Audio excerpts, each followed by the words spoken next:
Hello and welcome back to the Bitcoin Business Lounge live on RoxomTV. I'm your host Walton. It is of course Freedom Fridays, the second week of Freedom Fridays, and I'm joined by a man who is appreciative of various freedoms of this world.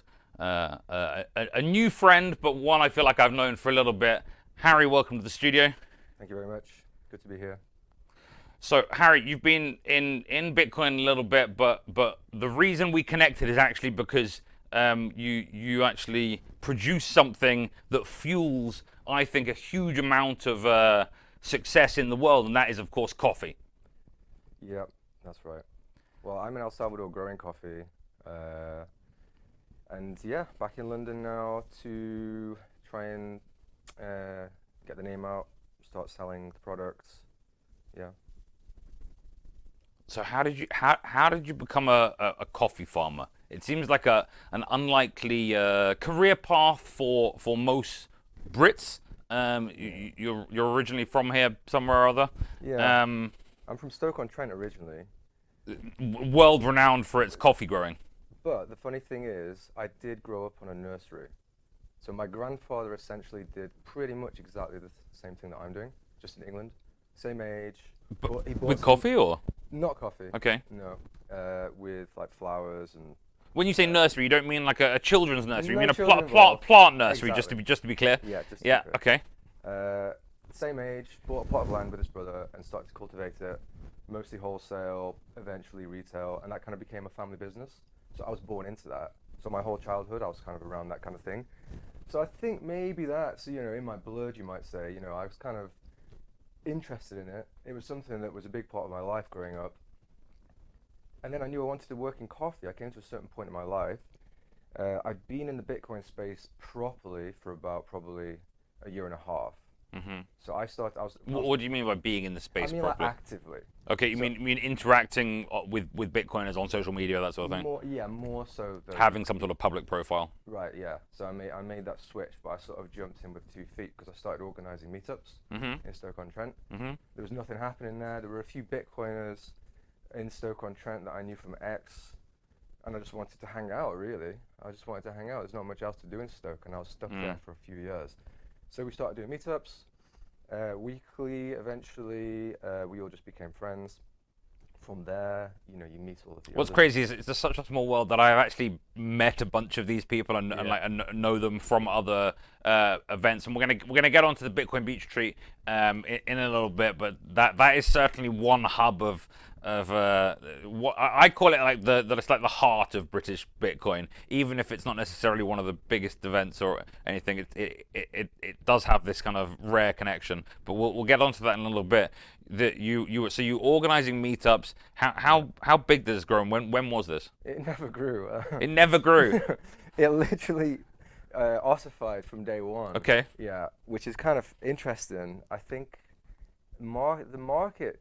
I feel like the market dictates, like there's like influxes. What year was this? Sorry. So this was probably just after the last big crash. Okay, so we're talking 2022, 2023 bear market. Yeah, I think so. Yeah, I think it probably started around 2022. Okay. So from my perspective, this is like me now sort of psychoanalyzing the whole thing. Mm-hmm. I think I'm a 2018er, so I understand this coming in the bear market. Oh, you were active in 2018. No, 2018 is when I first got into Bitcoin. Okay. It was a little, slightly later that I kind of got active in those Bitcoin. Feelings.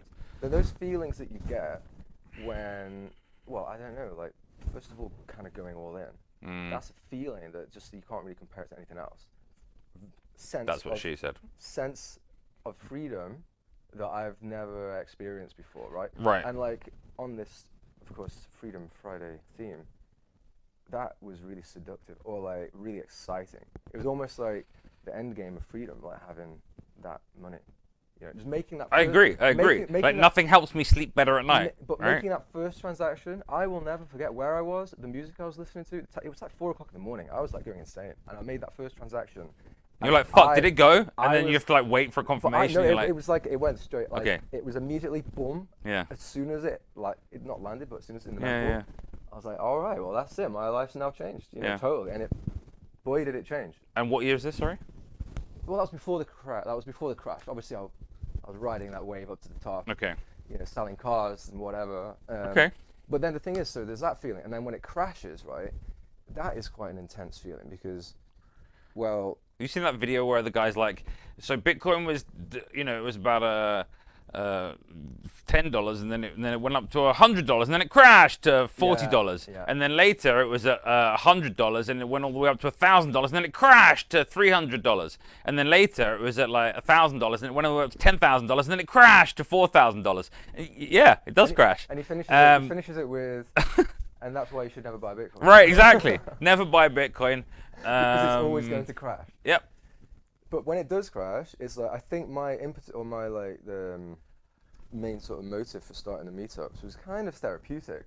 I wanted to be around other people that had gone through this kind of, like not. I did it virtually first on like Clubhouse and then Twitter Spaces. Was it the same sort of time scale for you? This was like 2020, 2021, okay, 2022. So going back to the meetups ossifying, my theory is that we need another one of those 80% crashes. So when that day comes, because I think that's when you'll get people like, I need to hang out with Bitcoin. Like, I've just gone all in, just lost 80% of it. I mean, we didn't quite have that from the last one, right? We went from like, I remember in pounds, it went from like 51 down to about 14.5 or something. Was that? Was it not 80%? It was big. So that's at least 75%, right? If you're going like 52 to 12 would be, sorry, 52 to 13 would be 75, look, like right? Anything beyond, you know, like 20% is kind of hard to swallow for someone who's not used to it. Do you think we're anywhere near the top of this cycle if you believe in cycles? No, I can't. No. I was just trying to think about those kind of things, you know. But when it happens, you know, I'll jump all over that, because when we do have that crash, that's when I think the meetups will start gathering new people. So we'll have like a new influx of people that are going to be fascinated. It's interesting you think people come during the bear market, because I think we're in a minority, people that join during the bear market. Yeah, but everybody, well, I suppose.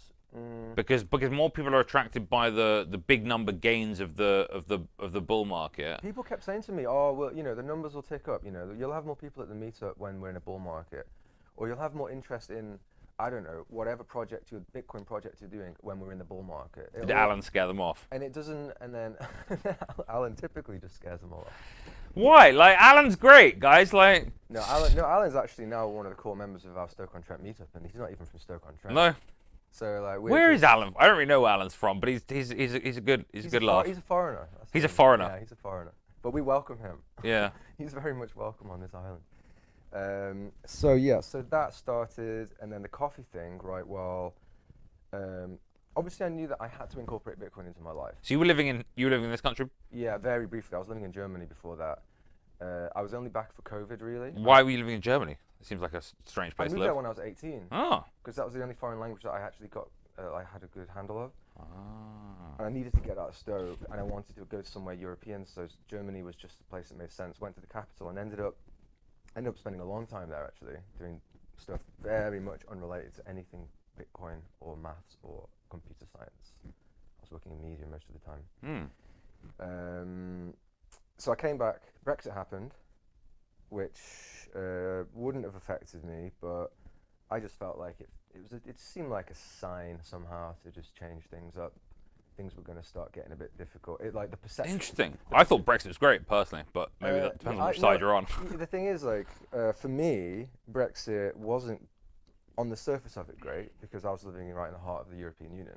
Oh, exactly. Brexit seemed to be good for if you're in the UK, that like the freedoms were slightly greater during COVID compared to the EU, from my perspective. If you're a freedom lover, then untangling yourself from the European Union is at least a step in the right direction. Right. You know, obviously they've completely fumbled that, but you know, that's a topic for another day.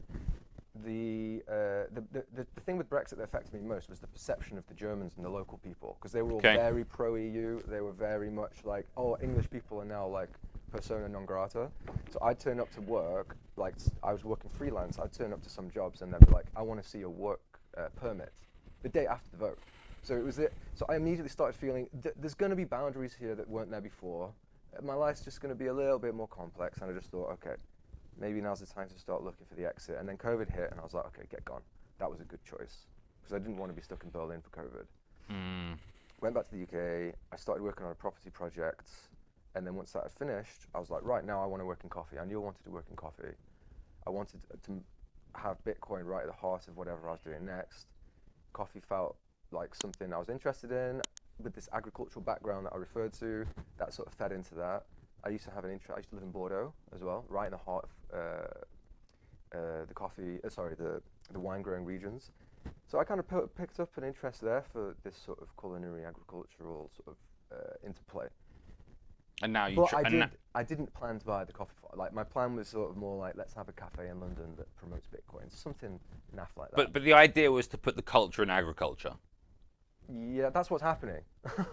That's what's happening. Yeah. But that wasn't the plan. No, that's just something that just sort of naturally happens. But the coffee farm thing just came at me as an opportunity, and I said, yes. I said at least let's go and have a look. Got to go to El Salvador at some point if you're a Bitcoiner, I think. Why? Well, I can tell you now, after having lived there for quite a while, it is the best place I've been to, like in terms of Bitcoin acceptance, Bitcoin. Even though it's top down, is that a freedom way to do Bitcoin? I don't know. I mean, maybe not. But what it did was it forced people to at least contemplate it, right? Mm-hmm. So, and some of them, they came, because it did come from the top down, some people who, you know, they don't maybe like, or they might not want to be told what to do by the government. Mm-hmm. There's plenty of those people all over the world. I think that put people off because it's then associated with government. But even those people, even if like they've maybe got off on the wrong foot, oh, okay, Bitcoin's bad because this government is making us use it. Maybe some people have like the exact opposite idea of what Bitcoin really is because it feels like it's come from the government. Right. So there's a lot of confusion. Like that's what I'm saying. It's one of very few places where there is a top-down Bitcoin, yes. directive. Even the people that sort of were exposed to it in that way, and maybe misunderstood it, it's still in their consciousness, right? So they're still. But can they get turned off by it? Do you think is that? Yeah, of course. But I think you can get turned back on quite quickly because it's like a lot of people start by hating Bitcoin. I mean, maybe you did. I didn't. It looked like something like that. I first bought Bitcoin in 2018, and it's the only crypto I've ever bought. I thought they were all nonsense, and then a friend of mine explained that no, Bitcoin is actually independently verifiably scarce. Well, and that started getting sure. And he was a few months ahead of me. He's run a Bitcoin podcast for a long time. He's in the privacy space. He does a great job. I'm not going to say who, but he was a few months ahead of me in the journey. And I don't know. It made sense, and I had fuck all money at the time, and literally £2,000 to my name or something, right? In like 2018, but it was then. And I was spending money that I was earning. And I wasn't earning very much money. It was now I can actually save in something, right? Okay. And so then you start changing aspects of your lifestyle. You know, start earning more, start saving more, start improving health, start lowering time preference. Okay. That's quite a typical story that you just described there. Apparently this is just boring to Harry. This is you just described the textbook Bitcoin. Experience. I mean, mine is kind of the same, I suppose. Yeah, I mean. Or did you get fat since Bitcoin, Harry, or something like? Well, I mean, I suppose typically one thing that you missed off is that altcoin phase that a lot of people go through. Yeah, no, that didn't happen. You're too intelligent for that. No, I don't think it's that. It's more like. But if I was more intelligent, maybe I would be earlier than 2018, right? You knew who to listen to, right? It's more like I didn't listen to anyone, and I think from first principles, and so if I'm presented with an argument that I can logic, he was one thing that was really good about him is that he took his time with the Bitcoin education. He knew he was slightly ahead of me. He also recognized I'm someone who's smart and needs to kind of get it on I won't just accept something because someone's told me something. I'm gonna accept it once it makes sense. And so he, over weeks, if not months, every week we were hanging out and talking about Bitcoin. And initially, I was doing a little bit of what you get from normies, which is where they ask questions in the kind of gotcha kind of way. Right? They're just asking. Right? They're asking questions about Bitcoin but not really to learn more, just to try and catch you out, and so therefore just tell you that what you're talking about is nonsense, right? But I graduated from that to actually asking good critical questions, and I always say that the best critics of Bitcoin become Bitcoiners, because if you're truly critical of it and you keep working through these issues that you have, and you do it thoroughly, you eventually go, well, there's nothing to object to here. There's nothing. This thing is real. Yeah. Like, it's more real than than almost anything, and yet no, you can't touch it, can you? Yeah. Like, yeah. Yeah. Well, I guess we all come into it in a similar way. But hey, hopefully next time there's an 80% crash, I'll have more people turn up to my Bitcoin meetup. Now it's just friends. It's just friends. Except you moved to El Salvador, so they can't, right? Well, they could do a meetup without me, but usually it's just when I'm back, we'll do like a sort of reunion meetup. Okay. Which is kind of nice. That's kind of how. So what you're saying is we need Alan to champion the meetup. Yeah, I think he already does. To be fair, we champion each other's meetup. I should get to his more often, but it's difficult. I think I'll go. Yeah, I'll try and get up to one of those at the earliest opportunity. So this is this Stoke-on-Trent Bitcoin meet. Is that what it's called? It's called the Potteries. Well, it's called the Potteries meetup. Yeah, the Potteries meetup. The Potteries meetup. Cozy Potteries meetup. It's very cozy. Doesn't sound like a Bitcoin meetup. It sounds a bit odd. Usually it's just me and Ronan, actually. I mean, it was for quite some time. I don't think I've met. I don't know if I've met Ronan. I feel like I would know if I've met Ronan, right? Yeah, you probably remember. Yeah. We follow each other on Twitter for a long time. Yeah. Sometimes you then meet someone that you've it's been like years. Yeah. Actually, in Prague, I met the long-time Turkish Bitcoin. Was it Stackmore? Oh, okay. Yeah, there's some great Bitcoiners that just you've interacted with for sometimes years before you then meet. Sometimes it could be kind of weird, can't it? Yeah. Like, oh, are you? Or someone could tap you on the shoulder, like, oh, I know you. Oh yeah, I know you. Or if they've known you from only voice, for example, but don't know what you look like, and then they talk to you, and then like a minute later they're it's and I said it was me a minute ago, yeah. Yeah, because some people know you just from your voice. That's interesting. Yeah. Weird. Yeah. That's funny. Yeah. Do parasocial relationships between people on social media is interesting. Very interesting. Yeah. And also very handy. I do. Yeah. There is a real web of trust, though, right, with this? Well, I feel like I'm in two worlds here. Like I'm in one. Bitcoin is very much an echo chamber. I'm also in the world of. Do you mean Bitcoin or Bitcoin Twitter and Bitcoin Nostr and? Let's just call it Bitcoin Twitter. Yeah. Okay.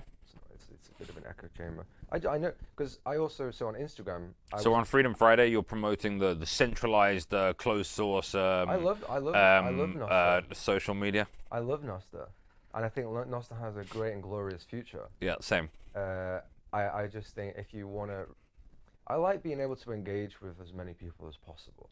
I want people who are not necessarily in my lane to see my stuff. I want people to maybe attack or criticize. Twitter is still the best place for that. Right, you could actually have meaningful discussion. Yeah. On Nostr, it's just everyone's just agreeing with me. Or at least everyone's sort of supportive. It's very much like a bit of a community where everyone supports each other. At least within my circles. Oh, see, I deliberately follow people that hate each other, and so then you can use it as error signals, right? If you have people that normally disagree on things agreeing, or people that normally agree on things disagreeing, you can use that information to judge things better. Good way to learn, definitely. Or to when to pay attention, if that makes I sense. haven't got around to that on Nostr yet, basically. Well, no, because it's it's the other world. If you want to zap Odell, you don't necessarily need to go to Nostr, right? But that is its primary function these days, right? Zapping is great. Zapping is great. The other platform. But you can use zapping without it being a social media thing. You can have it as part of some sort of financial app. Yeah, I think Nostr has huge potential, but the social media part of it is somewhat limiting. Well, I know some people that actually use Nostr or whatever app, I think probably Primal, as their main Lightning wallet as well, trying to just make that their go-to app that they go to. So in El Salvador, when you can sort of pay for almost everything with Bitcoin, you've got your social media, Is it custodial? You get your zaps. I don't know. Not a tech guy. Primal. Primal. We'll check it out. Primal.net. Do your research. Don't trust, verify. Yeah. I'm here for the freedom, not for the tech. So,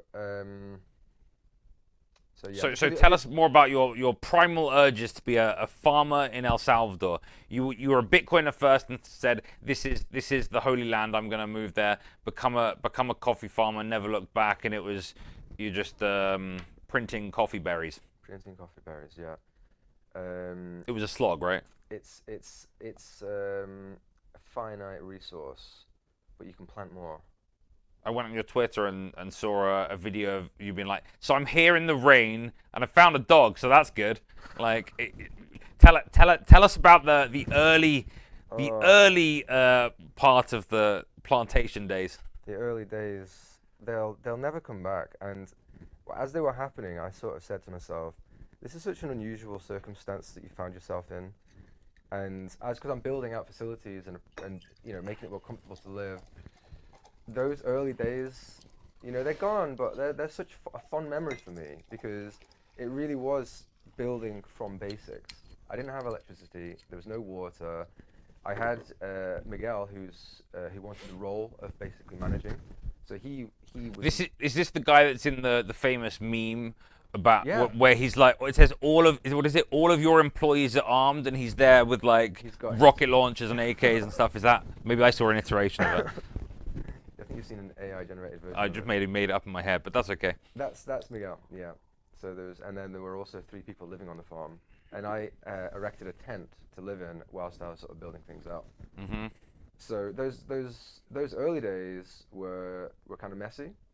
So you just bought a random plot of land, or it was already a abandoned coffee farm. So okay, so it was like a bit run down. You needed to do a whole bunch of work, but it was better than like just a random scrap of land to have a coffee much spot on. better because you got established trees and there's coffee plants. So I could have a coffee grows on trees. Coffee grows on plants about the same. See, I know they're berries, right? But they grow on trees. Like head, like 2 meters high, something like that. Interesting. Bushes, yeah.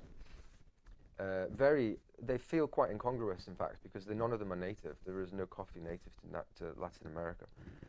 Any of the Americas. All of it came from interesting, like Yemen, Ethiopia, Sudan sort of region. So when you look at them, they have such an interesting. So am I right in thinking there's largely 2 like families of coffee? You have Arabica, and then there's another one that I'm now blanking on. You're thinking of Robusta. Exactly, that like you get from like Uganda and places like that, right? Yeah, yeah. Like as the name suggests, slightly more robust, so that you can grow them at warmer climates. Further down, so altitude's important mainly for the temperature. So it's the like harder kind of plant when it comes to like dealing with the environment. Okay, so a bit of selective breeding between different species. There's a lot. It's like every year the species are changing. It's like so like each farm gets its own. You might have the same varietal as the farm next to you, like right next door, but you'll have different sort of genotype because it'll just sort of as you plant. We've also got like different mineral composition of the adjacent fields, and like surely all of this changes the taste but of the lot. Just the genome of the actual plant will. Oh, that as well, yeah. Okay, so you will actually have your own unique plant, and then obviously the way that you take care for it, the nutrients in the soil, elevation, temperature, you name it. So is there not monoculture in coffee, or there is, but just only with the big manufacturers, and that isn't everyone? Only. Well, the thing is, because you've got to grow it kind of high up, right? You're typically not going to find flat land high up. So you can't really put a harvest machine in like my land. It's just like right. So it's lots of small farmers is usually how it's done. Well, it could be a big farmer, but he's still going to have like little plots, and it's still going to be manually harvested. In Brazil is famously the place that will mechanize the most. That does mechanize the most because they've got I think maybe high altitude land that is quite flat. And that's monoculture. They don't have trees, shade trees. It's just. But they've got agriculture mechanized the most, almost like globally, haven't they? Like Brazil has agriculture kind of tied to the state, perhaps more than most countries, and it is a huge producer. Yeah, a massive. Yeah, possibly I think the biggest since for a very long time. I think maybe Vietnam is the biggest producer of coffee. or Brazil. I don't remember which. I don't even mean just coffee. I just meant like just agricultural products in general, other right? Like stuff. it's huge. Yeah, other stuff too. I mean, it's a big old country, but they managed to. They used to have like quite a stranglehold on world coffee prices actually, because they could just hold on to their coffee, and just totally change the whole supply of the world, and like just kind of hold other countries to ransom. I mean, that was happening probably about maybe 100 years ago, turn of the century. But they're still dominant. You know, they still produce a lot. But in El Salvador, no monoculture, and this is what is attractive to me because it's such a biodiverse location. My farm has like mandarins, coconuts, oranges, so many mangoes, palm trees, and then like these massive trees that like they look like they're hundreds of years old, but probably only about, I don't know, 60, 70 years old. Huge. And they're really important because you need some shade. You know, it's called shade coffee. Like it depends on what varietal you're growing, how much shade you want, varies. You know, some plants they like a little bit more sun. But you're managing the temperature, sun exposure, right. You know, It's more about water loss is the biggest thing, and right? that's the other thing too. Because you have too much heat, you have too much transpiration. Yeah. So we had like six. What is the like? Is there much wind? It's quite windy. Yeah. So that obviously affects it as well, like water loss. Especially now, but now it's a rainy season and it rains. I bet it does. It rains. My goodness. But So that's why you're here. Well, it happens to be also the time of year that trying to help it make it rain. But I'm getting, you know, I'm constantly obviously in touch with my team out there, and they'll send me videos of the rain, and it's like, okay, everything's slows just down. like a river down the. It's like a river, yeah, and it comes down so hard that it'll carve itself a river. Like we have a ravine on one side of the farm, like. So are you worried you're gonna fall off the cliff someday, like your farm? Well, we want to fill that in. Okay. Well, we started filling it in, but then the council came and said you can't fill it in because you can't prevent landslides. No, the water. You need a license. I needed a license. Yeah. To redirect the water, because it was all coming into the farm and it's coming all the way from the top, and I was like, I don't really want this water, so I just got the excavator and moved it. Council were there immediately. You're gonna have to open that up. It's just like being in London. I mean, I don't divert the River Thames all that often. I have to say, like, you want to park your van outside your flat in Lambeth, you're gonna probably have like 2 parking tickets by the end of the day. That's my experience. You can get residence parking, and it is really cheap. Like it is. But I needed to maybe it's a bit of a scam, but like it's really cheap compared to. I needed to move out, so I parked the van right outside. Oh. Put a sign. I think I even spoke to the ticket warden, and he was like, "Yeah, no problem." Oh yeah, he'll scam you on that one. They just, you know, they love making that money, don't they? Well, because it's commission, Yeah. Fair play. Yeah. But yeah, I mean, okay. Other than that, though, in terms of being able to build out there, yeah, obviously, it's much more free flowing. Okay. You know, regulations. You're not. It's. So if you own the plot, you can kind of just use the plot basically. Is your point, but as long as you don't divert rivers.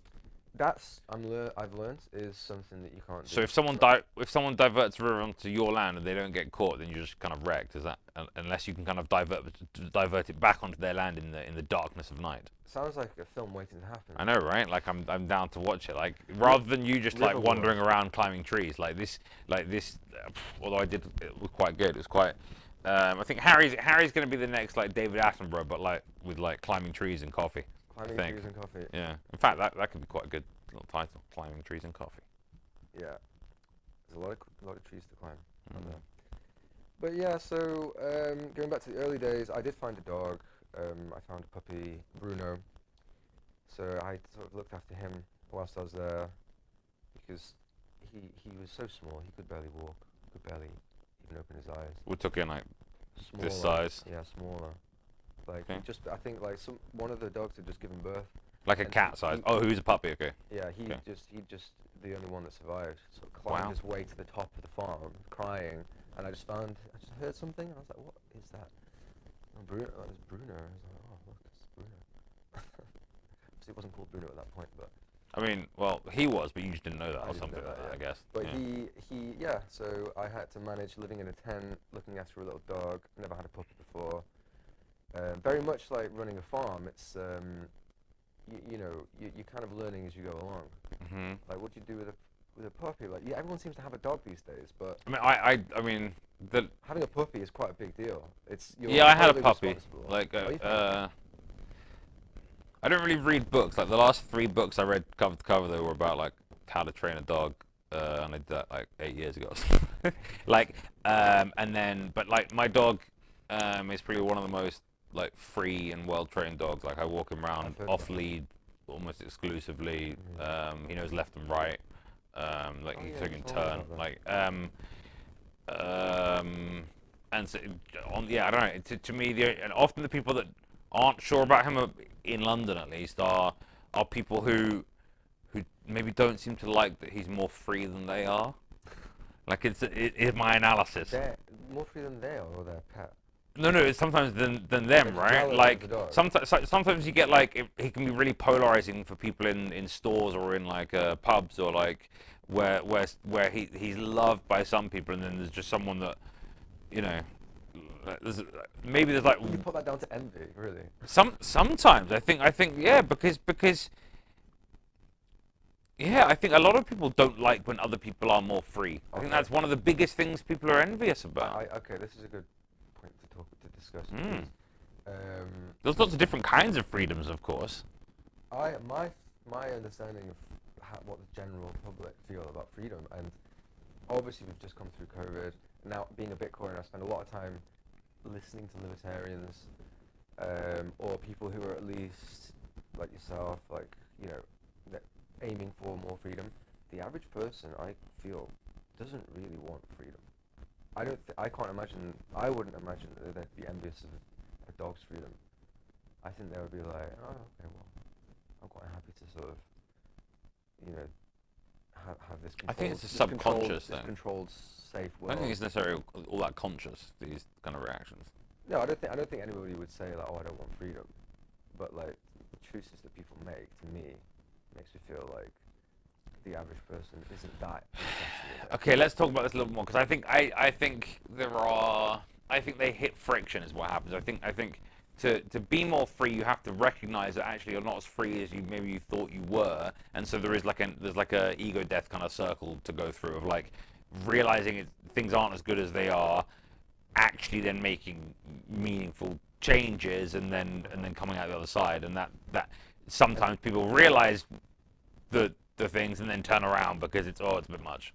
That's probably that could be true. I think Yeah. it happens And then a lot. And maybe do some mental gymnastics Exactly, to convince yourself that you're doing it, you know, for other exactly. reasons. Exactly. That cope is present in It's cope. many areas and many, yeah, for almost everyone.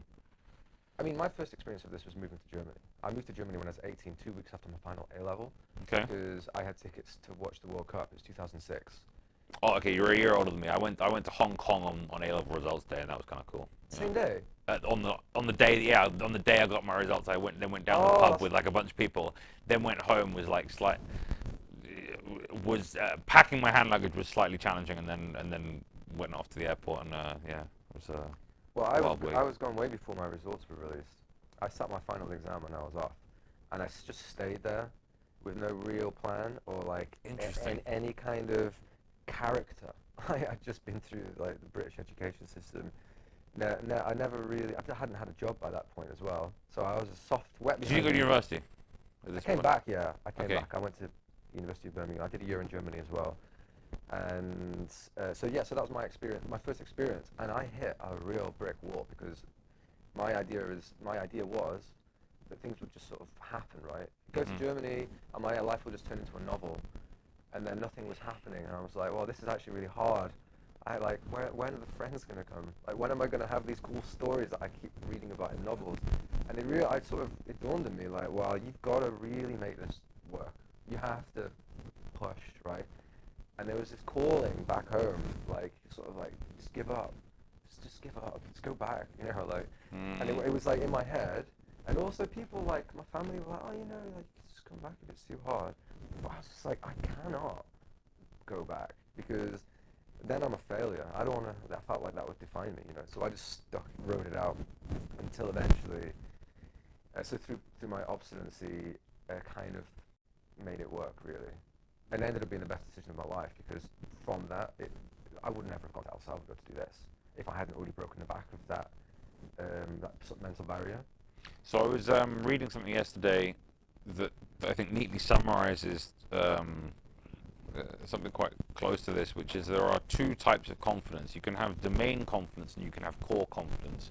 And there are lots of people that acquire domain confidence in various domains through their life, and so are able to act competently and feel confident in lots of different areas. But they don't at their core necessarily feel confident about who they are, about their abilities. And I think that comes from going through real struggles. It comes from quote Vince Lombardi here. It's not whether you get knocked down; it's whether you get back up. Like it, yeah, and yeah, I don't know. Learning that, like, to have the core confidence, you need to have full faith in your skill, in your ability to keep picking yourself back up in all sorts of situations. Yeah, I agree. And that's tough. That's incredibly tough. Yeah, that's a good way of putting it, actually. Yeah, the domain confidence. You see that a lot, don't you? Yeah. A lot of domain confidence, but it's not transferable. Fake it till you make it only works with domain confidence. It doesn't work with core confidence. Yeah. Yeah. And the core confidence. I mean, maybe some people are born with it, but you can you've got to put yourself through the mill a little bit, you know, to develop that, I think.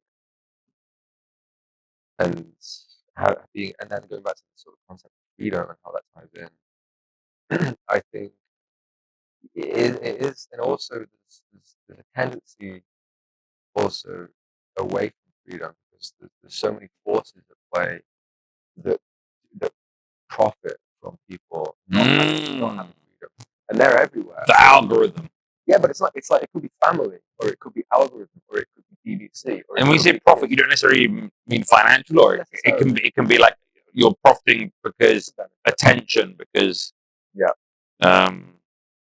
it's pulling you. There's always something pulling you back, right? And so to break away from that just takes a bit hard work, maybe. Yeah. What's been your favorite thing about having the plantation?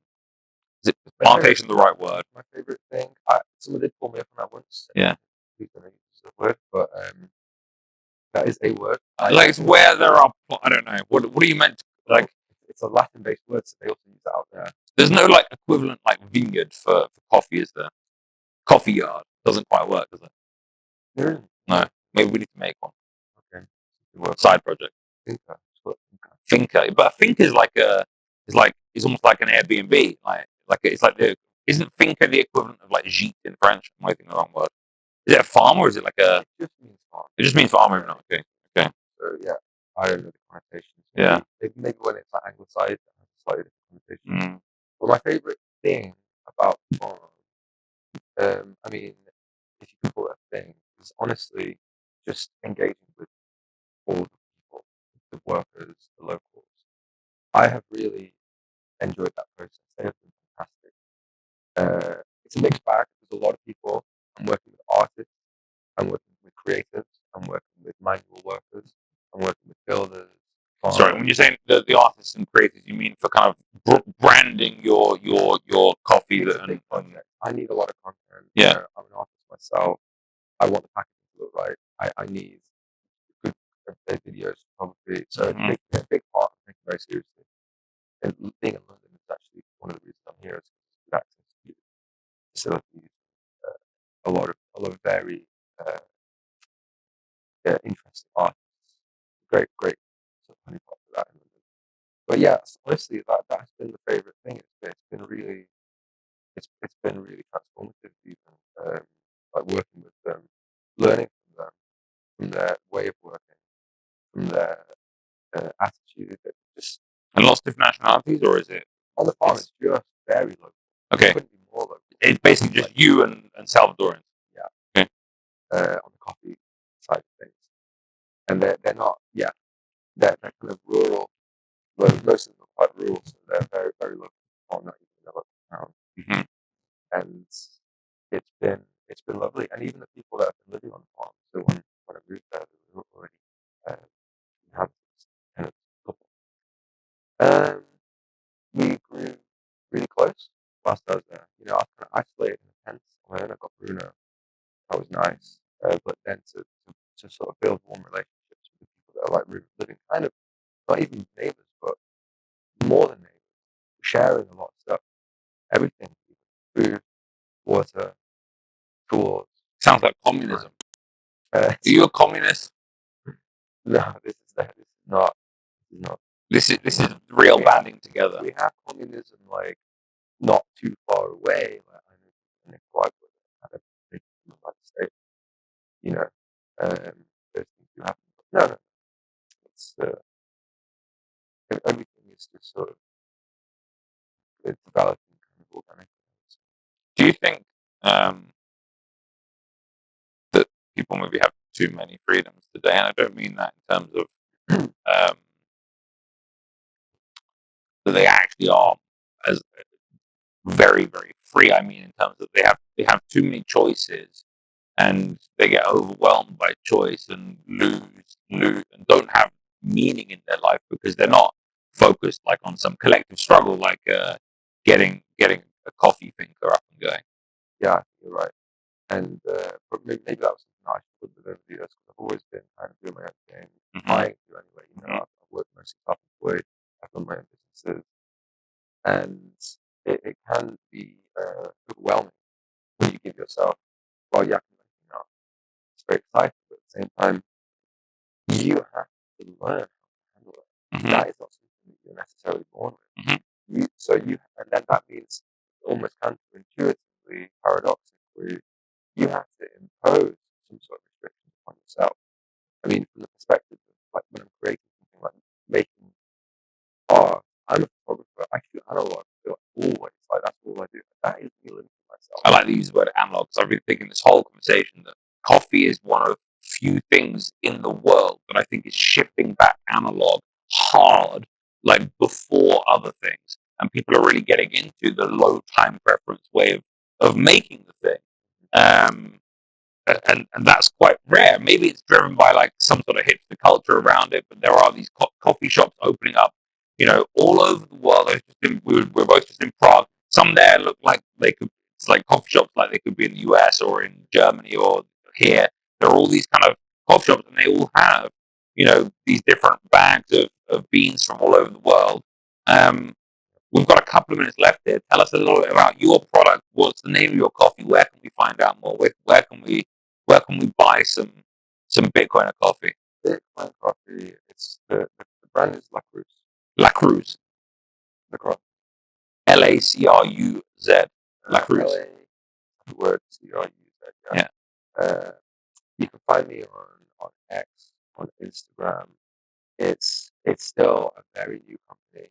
What's your handle? Sorry. La Cruz Boss. La Cruz Boss. And then La Cruz Cafe is the excellent. Yeah. It's available. Anybody can get a bag if they DM me.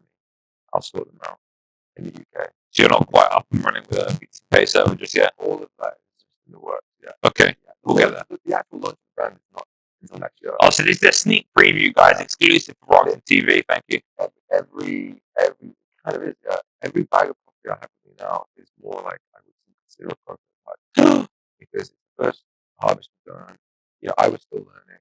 So I'm going to be a guinea pig later, is what you're saying. I thought this was a refined process here, Harry. I had it graded, and it's 82. I don't know. That sounds good. 82 sounds out of 100. Yeah. Anything over 80 is specialty. So we're 82. And that's baseline. So next year we'll launch a lot more volume. We'll have different types, different roasts, and higher quality. So that's something to look forward to. But right now, there's always higher quality roasts next year. That will be the trend forever. Number go up. Number go up. Coffee go up. RoxomTV go up.